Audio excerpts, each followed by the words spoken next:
College का पहला दिन था। रवि किताबों से भरा बैग लिए लाइब्रेरी की ओर बढ़ रहा था कि अचानक उसकी नजर नेहा पर पड़ी। वह सफेद सलवार कमीज पहने अपनी सहेलियों के साथ हंस रही थी। रवि की नजरें ठहर गईं। नेहा की आवाज में एक अजीब सा खिंचाव था।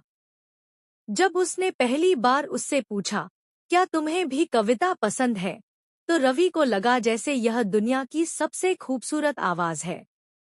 रवि हिचकिचाते हुए, हाँ, मुझे लिखने का भी शौक है। नेहा मुस्कुराते हुए, वाह, फिर तो तुम्हें मेरी फेवरेट कविता सुननी चाहिए। कोई दूर से आया था और उसी दिन से नेहा और रवि की दोस्ती शुरू हो गई। धीरे धीरे दोनों की मुलाकातें बढ़ने लगी, कभी कैंटीन में, कभी लाइब्रेरी में।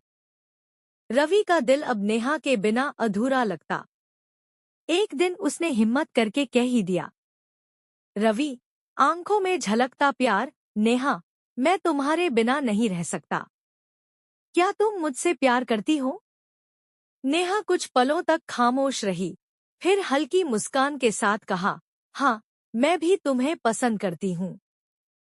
उस रात रवि ने तारों भरे आसमान को देखकर खुद से कहा, अब मेरी जिंदगी पूरी हो गई।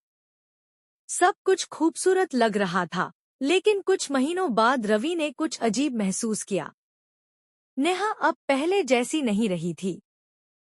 कॉल्स कम हो गई, मैसेजेस का जवाब देर से आने लगा। एक दिन उसने नेहा को कॉलेज के बाहर किसी और लड़के के साथ देखा।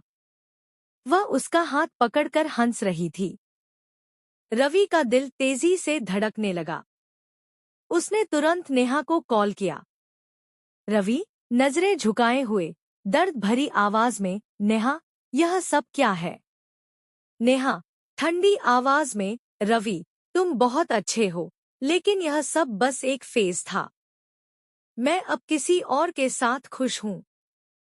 रवि के हाथ से फोन गिर गया। वह वहीं ठिठक गया। उसकी आंखों से आंसू बहने लगे। रवि खुद को कमरे में बंद करके रोता रहा। खाने पीने का होश नहीं रहा। दोस्तों ने समझाया, लेकिन उसके कानों में नेहा की बातें गूंजती रहीं। बस एक फेज था। लेकिन एक दिन उसने आईने में खुद को देखा, कमजोर, टूटा हुआ लेकिन जिंदा। और उसी दिन उसने फैसला किया कि वह इस दर्द को अपनी ताकत बनाएगा। रवि ने खुद को बदलने की ठान ली। वह जिम गया, पढ़ाई में और मेहनत करने लगा, और धीरे धीरे एक सफल बिजनेसमैन बन गया। कुछ सालों बाद एक कॉन्फ्रेंस में रवि और नेहा फिर मिले। नेहा अब पहले जैसी नहीं रही थी। उसकी आंखों में अफसोस था। नेहा धीमी आवाज में, रवि, क्या तुम मुझे माफ कर सकते हो? रवि मुस्कुराते हुए, धोखे का शुक्रिया, नेहा, तुमने मुझे खुद से प्यार करना सिखा दिया। और बिना पीछे देखे रवि अपनी नई जिंदगी की ओर बढ़ गया। रवि अब सिर्फ अपने करियर पर ध्यान देने लगा था। उसने खुद को पूरी तरह बदल लिया था। एक दिन उसकी मुलाकात किसी बिजनेस मीटिंग में स्नेहा नाम की लड़की से हुई। स्नेहा, आपका सफर काफी प्रेरणादायक रहा है, रवि। रवि, शायद, लेकिन यह सब अनुभव ही थे जो मुझे मजबूत बना गए। रवि और स्नेहा की मुलाकातें बढ़ने लगी। स्नेहा की बातें अलग थी, उसकी आंखों में सच्चाई थी। रवि ने स्नेहा के साथ एक नई दुनिया बनानी चाही, लेकिन नेहा की यादें अब भी उसके मन में कहीं न कहीं थी।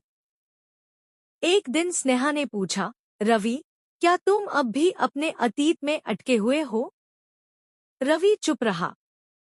रवि को समझ आया कि जब तक वह खुद को माफ नहीं करेगा, तब तक आगे नहीं बढ़ पाएगा। उसने अपनी डायरी निकाली और लिखा, धोखा दर्द देता है, लेकिन माफ करना आत्मा को मुक्त करता है। उसने अपने अतीत को पीछे छोड़ने का फैसला किया। आने वाले वर्षों में रवि की जिंदगी में कई उतार चढ़ाव आए। उसने बिजनेस में कई कठिनाइयों का सामना किया, स्नेहा के साथ एक खूबसूरत रिश्ता बनाया और खुद को पूरी तरह बदल लिया। आखिर में रवि को समझ आया कि सच्चा प्यार सिर्फ किसी और से नहीं, बल्कि खुद से भी किया जाना चाहिए। उसने अपने अतीत को छोड़कर एक नई दुनिया की ओर कदम बढ़ाया।